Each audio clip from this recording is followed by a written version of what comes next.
The broadcast is now starting. All attendees are in listen-only mode. Good morning and welcome to Norwegian American Genealogical Center in Naiseth Library, located in Madison, Wisconsin. This morning we are going to do a webinar dealing with a 10-step program to get you started. A couple of housekeeping tasks before we start, though, is that if you wish to contact us with a question or a comment about the presentation, you can do it in two fashions. Number one would be to give us a telephone call during normal business hours, and we'll either be able to answer the question directly or someone will call you back with the answer to your question.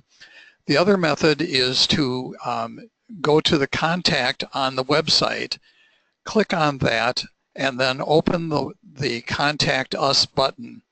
And on the left-hand side of the screen, you will see a place where you can put in your email address and the question that you have. And again, those will be answered usually within a short turnaround time, but during normal business hours, Monday through Friday. So moving on to today's topic,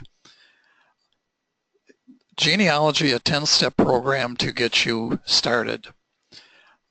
I always begin my lectures with cartoons because genealogy sometimes has a tendency to be a pretty serious business, and a little humor helps to make the whole thing go better. So hopefully you've had a chance to read the cartoon.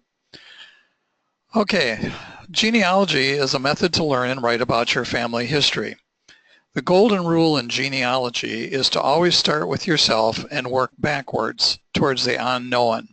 It's rather difficult to take a person 3 or 4 steps back from you on your family tree and try and research that person without knowing the information in between you and that person, because there's information that may help you to locate where that person is from in some of the earlier, the next generations down. So the first thing we need to talk about is the forms which one can use to do their genealogy research. The number one is the pedigree chart, and I have a blank chart on the screen at the present time. This allows you to put the information that you know about yourself in the number 1 position. Number 2 position would be the information that you know about your father. The number 3 position would be the information that you know about your mother. And most of us starting out in genealogy can probably fill out the first 2 to 3 levels based upon family information that you already have. If you have doubts about it, then that part needs to be verified by looking for a record, which we'll get to momentarily. Now, the males are usually the even numbers, with the exception of the number 1 position. So for example, if I put myself in the number 1 position, that's an odd number, but the numbers double, so that when you go to my paternal, my father's line, he is number 2, his father would be number 4, his father's father would be number 8, and so on. The same thing goes with the maternal line. If you go down to my mother, she is number 3, but when you double that number, her father becomes number 6, her father's father becomes number 12, but the women always have odd numbers. So she's 3, her mother is 7, and her grandmother would be number 15 on the chart. Now, pedigree charts can be small like this one, where it's only a few generations, or they can get to be quite large, where you have, I think the largest chart that I've seen is 15 generation. But this is a place to store the information. Now, you also can use computer software programs to store the information, and I would highly recommend using that. In addition, there's places such as Ancestry.com, Family Search. Those are places also, but accessibility when you're quickly needing to do your research probably would be best to have these types of charts and or software to be able to work with. Now, the next unit beyond this, I'm sorry, here's a completely filled out pedigree chart, starting with my father, his father, number 2, his grandfather, number 4, and great-grandfather, number 8.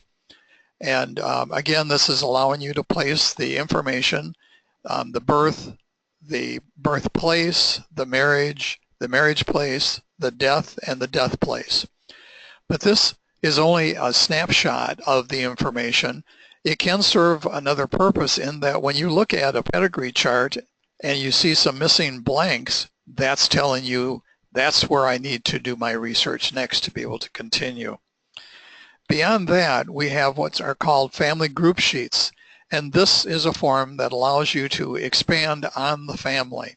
So here again we have my father with all of his information and expanded, and you'll notice that there's reference numbers on some of these, and that refers back to the bibliography for this particular family, showing in this case the birth record of my father, his death, and their marriage record, for example. And then a place also for the parents of my father. The same thing with my mother. Place for her parents' names to go in. And then the children born to this marriage. Unfortunately, I'm cut off of this, not intentionally, but because this fits into the landscape format. Now, if you have a situation in your family where, say, for example, my father passed away and my mother remarried, you would then have to create a second family group sheet for the other children that were born to that second marriage.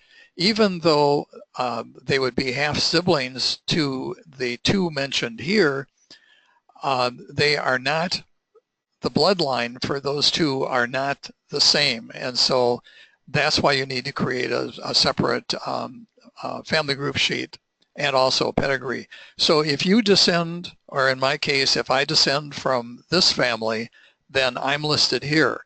But if mother remarries and has more children, they are on another family group sheet with her second husband.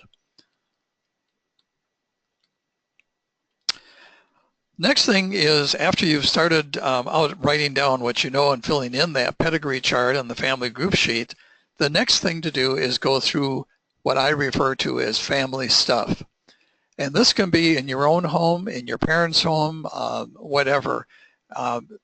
Looking for all of the things that may have information in it. So the most common things that we look for are baby books.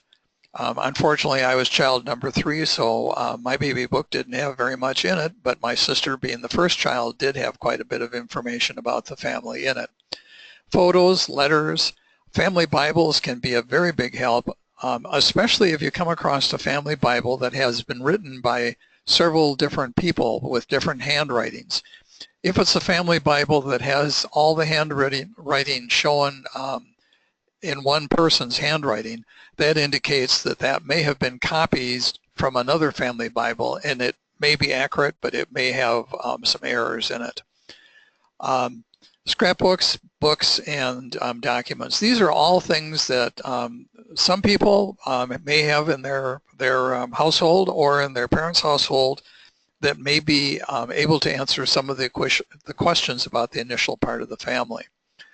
Then the next level is to go and visit other family members, not only to pick their brains, but also to go through their collection of stuff.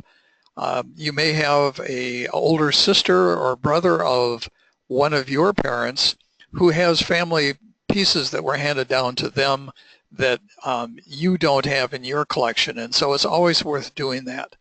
It's also wise to listen to their stories, but always bear in mind that the stories passed down from generation to generation may be enhanced.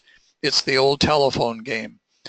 One of the issues that we very often run into is that as we hear family stories and start searching in the records, the facts don't always match up to the family story. But you still want to keep that family story, but you have to indicate that this piece of information came from a family story, who told it to you, so that if in fact it does turn out to be an error, there's you have your proof to be able to show where it came from. Now, if these stories are proven wrong, they again must be identified as family stories and who they came from. I often refer to this as that sometimes Grandma lied, not intentionally, but just that over the years the stories changed and have not matched up to the facts. Now, in dealing with, especially with the Norwegians, this statement from Family Tree magazine, I think really hits the mark, especially for our immigrants, no matter immigrants from what particular country. But the important facts to us, which we all seem to know about ourselves and our parents, but ages and birthplaces generally weren't as meaningful to our ancestors.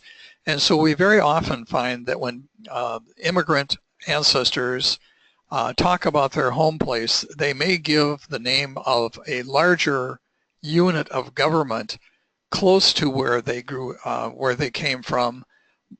So if you go searching, sometimes you have to draw a larger circle and look beyond the specific place that's listed. Now, again, in Norwegian genealogy, there's a problem because Norwegians didn't, and for the most part, did not have permanent surnames as we do here in America. They used the patronymic system, which will be explained in another presentation. But I'm just giving you a little taste of it so that you understand that you don't get hung up on spelling and what have you dealing with names.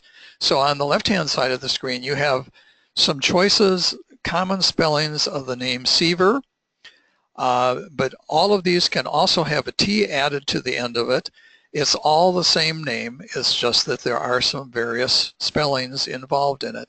The same thing goes for the last name, where you see the variant spellings. You can also have a T in here after the Seaver, so you could have Sievert's son. And very often you will find that E's and O's are interchangeable in Norwegian. So if you come across a name in a Norwegian record, it could very well be spelled S-E-N, but here in America, the family has spelled it S-O-N. Also, you may see the use of double S's, especially in Norwegian records, where it will say Severson, S-E-V-E-R, S-S-O-N, meaning Sever's son.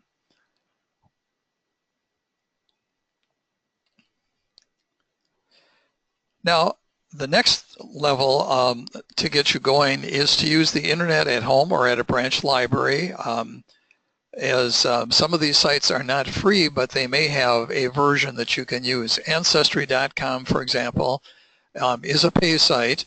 You can get a subscription on your own, or you can go usually to your local library and they will have a library edition of Ancestry.com.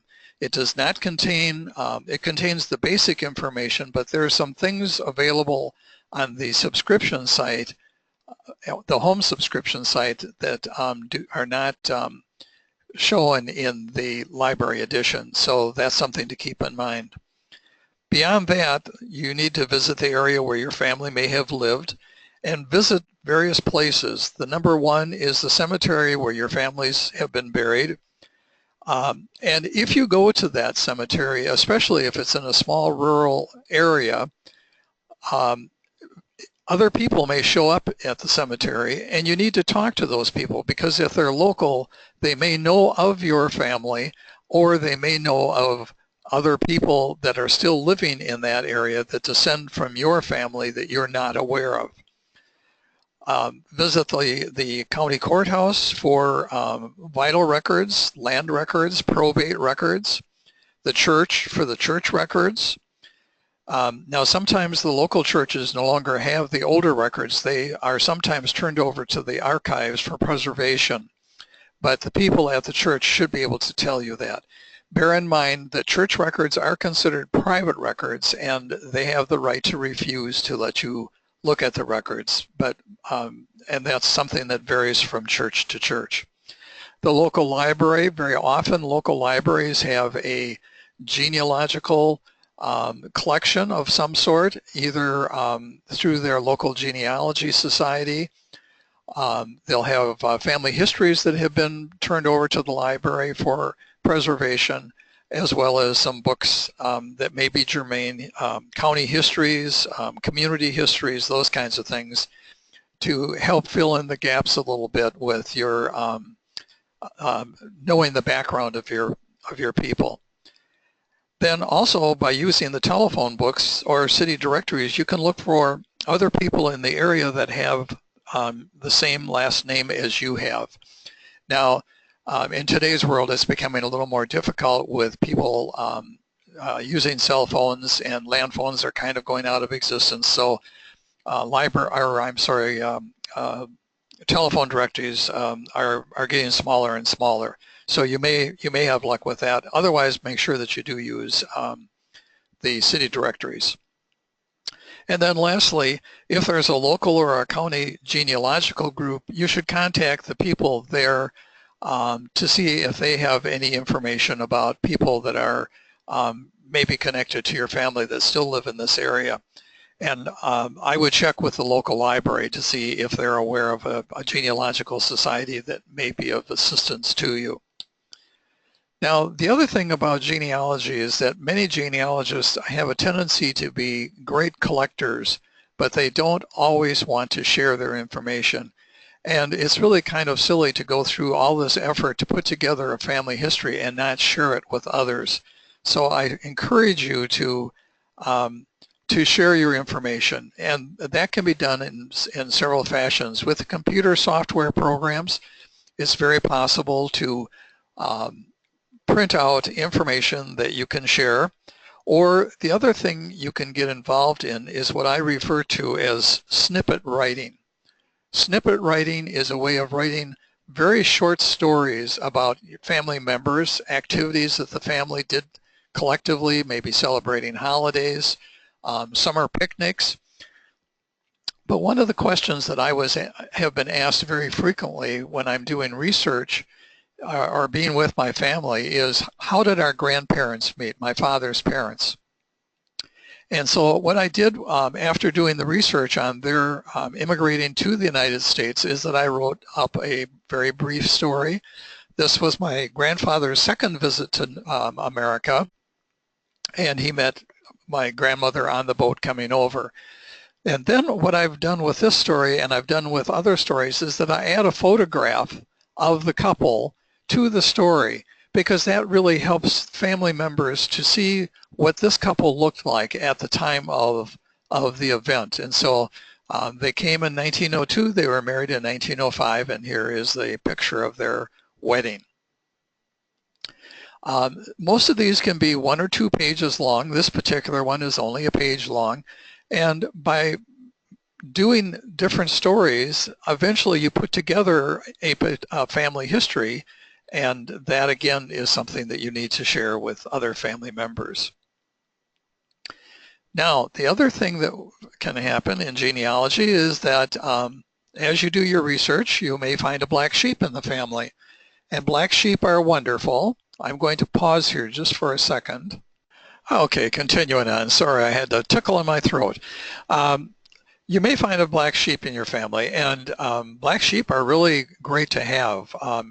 When you're doing your research, if there's one particular individual that no one will talk about, that's the person that you may really want to focus on and try and find information on that individual. Sometimes when one finds a black sheep in the family may not be ready to have that information. So you have to be a little bit discretionary as far as how you handle reporting black sheep in your family.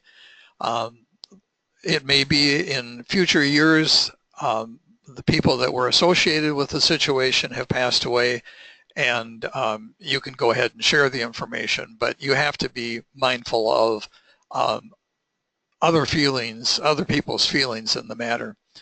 But I love this slide as an example of, a family that you may be associated with, and They certainly are all festive in their look-alike sweaters.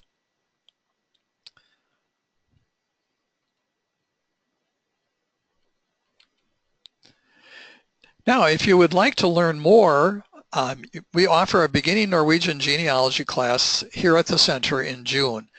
The advantage of coming and taking the class is that we do set aside time for you to be able to do some research during the 2-day class period. And we also, it's being together with other people that are either in the beginning process of Norwegian genealogy, or maybe have a little bit of knowledge, but they have hit brick walls and they need help getting to the next level. The sharing that goes on in the class sometimes can be very valuable. Genealogy is a never-ending learning process, so that's one of the big advantages to taking the class. We also offer a writing class in July, and both of these classes are on Wednesday and Thursday during the week.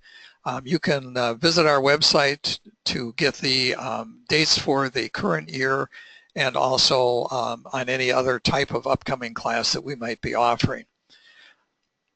You can also visit the center here in Madison, and we can work with you on a one-to-one basis if that's your desire.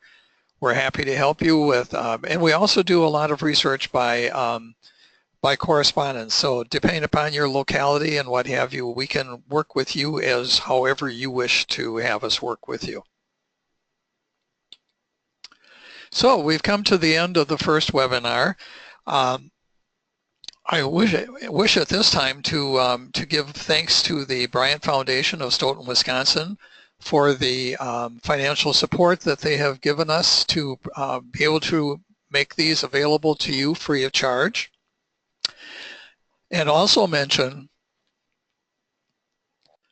that the next session will be a session on Norwegian naming patterns, and this will give you full explanation of how the patronymic system worked in Norway. And thank you very much for being with us. And again, if you need to contact us, either use the telephone or go through our website. Thank you very much and have a good day.